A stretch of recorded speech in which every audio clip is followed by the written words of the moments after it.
My name is Paul. I'm an American living in Japan for 25 years. Join me and my wife as we relocate to Okinawa and build the home of our dreams from the ground up. If you love beaches, sunsets, and tropical locations, I invite you to subscribe and follow along.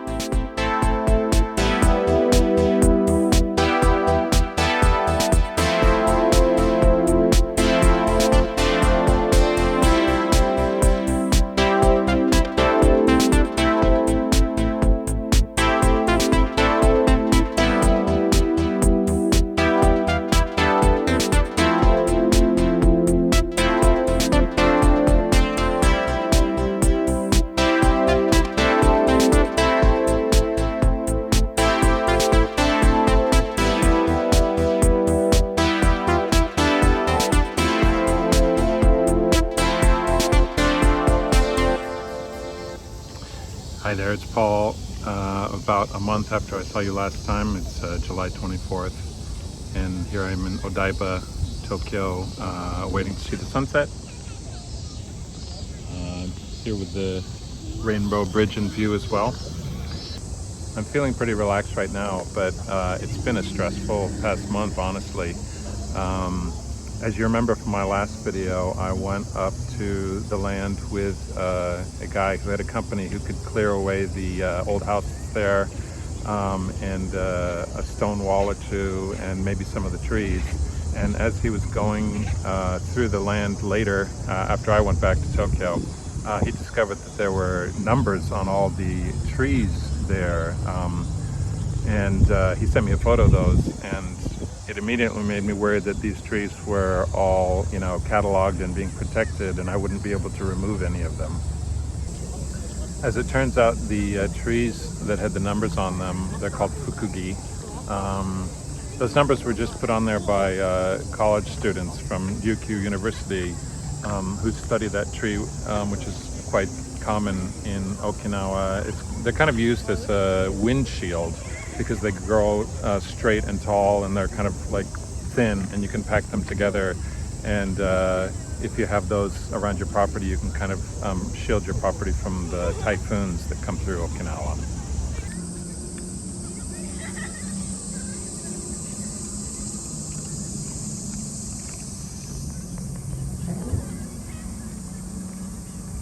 One thing that is a little stressful about the design and landscape regulation is that it's presented as a guideline that you should follow. It's not super clear what you can and can't do.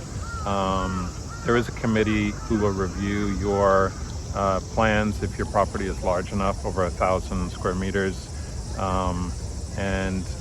So you could get some directives from them on something to change. It'll take time for you to get that approved or not approved, so it's not crystal clear what you can and cannot do, and that just kind of causes a little stress if you're got a big project with a lot of moving parts and you're not sure if it's going to go off or not.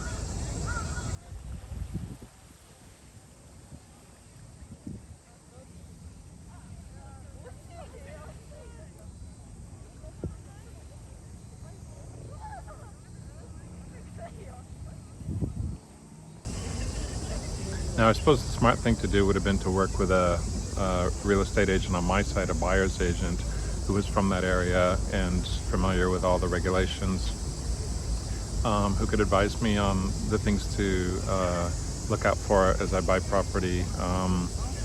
However, they would have received a fee on the transaction as well, which would be 3%, just like the seller's agent. So I did, in fact, save myself some money by just doing this myself. And the reason I did it myself in the first place is because properties are listed on the internet, and you can contact the seller's agent directly, and just, not even worry about having your own agent.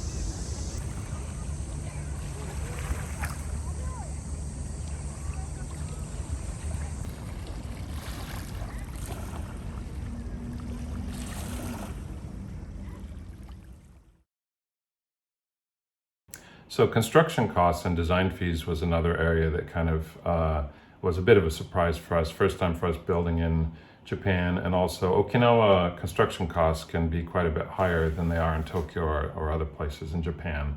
So here we have the results of speaking to 4 architectural firms, 2 in Okinawa, 2 in Tokyo, and the construction costs that they tell you to think about in the design process. And I've got it here in Tsubo. They tend to talk in Tsubo when you're talking to an architectural firm or a builder.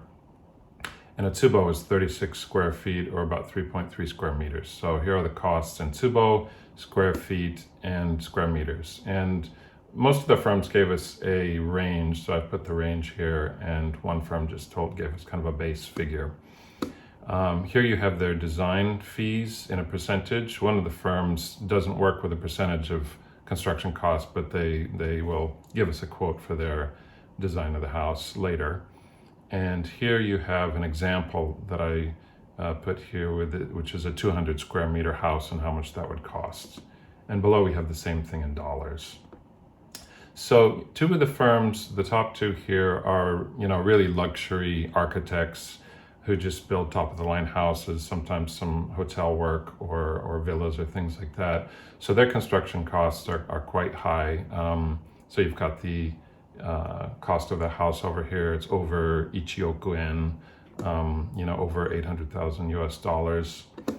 And then here's another Tokyo firm that was a little more reasonably priced, and then an Okinawan firm. After seeing these 3, we just wanted an option where it was more in line with costs in Tokyo, so we found an Okinawan firm that was actually near the location of the land, and this was their quotation for the construction costs. So at this point, we've kind of eliminated the 2 top luxury designers because it kind of like maxes out our budget right from the beginning, or maybe even goes over a little bit, and so we'd have to remove things as we go along, instead of like having a base quote and adding things we want to the house as we go along. So at this point, we're kind of thinking between the Tokyo firm B or Okinawa firm B, and next time I go to Okinawa, I will meet those people directly.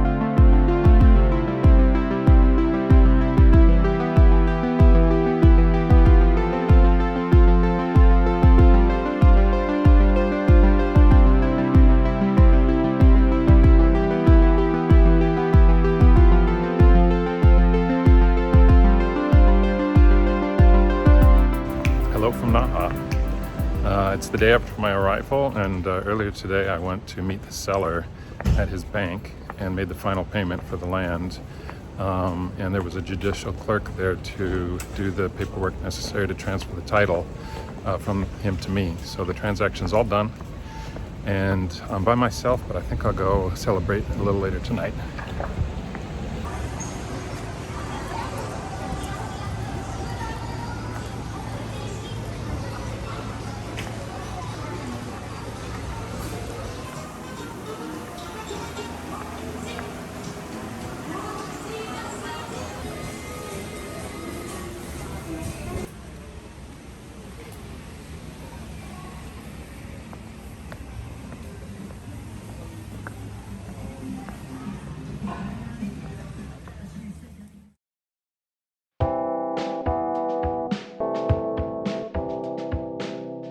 This visit, I was lucky enough to find a great Italian restaurant run by an owner chef, the perfect spot for my celebration dinner. The chef prepares fine Italian food with a touch of Okinawa in each dish.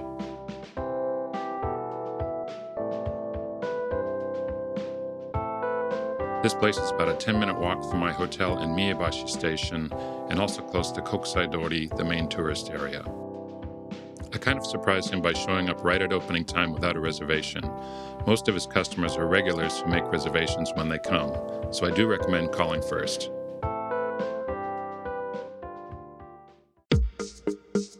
Yesterday I accomplished mission number 1 for this trip, completing the land purchase. Today is mission number 2, meeting the 2 remaining candidates to design and build the house. I am driving up north to the land with a Tokyo architect. He was in Okinawa for another project, so I was able to meet him and tour the land together. His firm is rather small, with about 6 employees, but he has been a good communicator, and the estimated building price he quoted was less than the 2 luxury home designers. We are still not clear of budget problems, more on this in a future video, but we hope to find some way to get back in range. At this point, you're probably wondering, how much did this plot of land cost you? For 1,100 square meters, or about a quarter of an acre, I paid 24 million yen. This is about 180,000 US dollars. More importantly, this is $40,000 cheaper than 1 year ago due to the weakening of the Japanese yen. Since I brought dollars from the US to purchase this land, I saved a lot of money. Have you ever seen someone fly a drone for the first time? Well, here's your chance. Where I live in Tokyo, I can't find a place free of people and buildings to practice, so most of the footage I took here was too clunky and I can only show you these short clips. I promise to practice and get better in the future. This is what the main road looks like near my house. It's the countryside, but I can walk to a convenience store in 15 minutes. Later in the day, I am at Starbucks, where I will have a meeting with a local builder who also designs homes himself.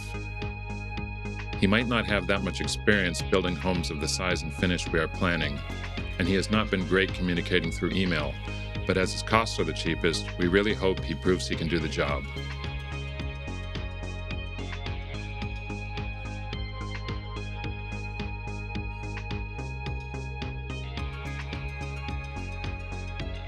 Finally, before heading back to Naha, I grab a meal at the port. I can't believe the price for this amazing meal.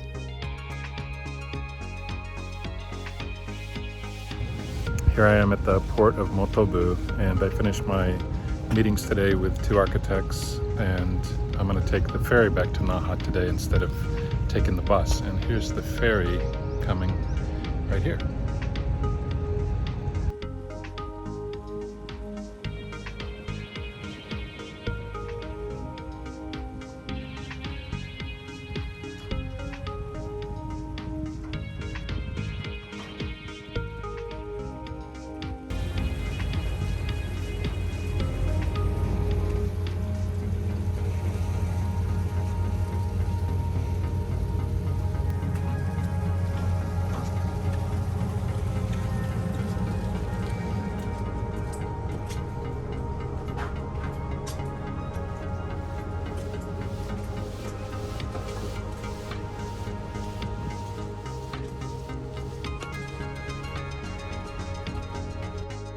The high-speed ferry and the bus both take about 2 hours to get back to Naha, but the view on the ferry is much better, and it's spacious with very few passengers.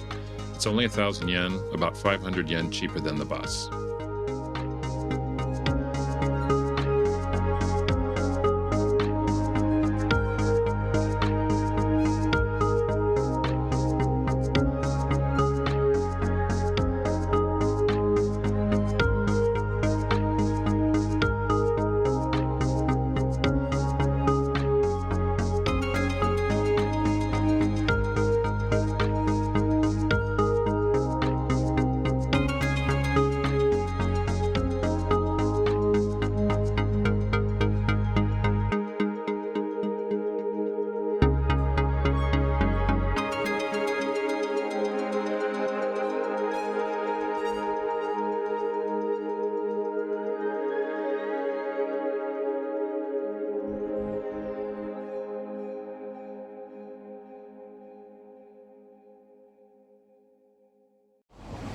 That wraps up another visit to Okinawa, and with the land deal complete now, the focus will shift to choosing between the 2 architects we're still talking to and figuring out whether we can stick within our construction budget.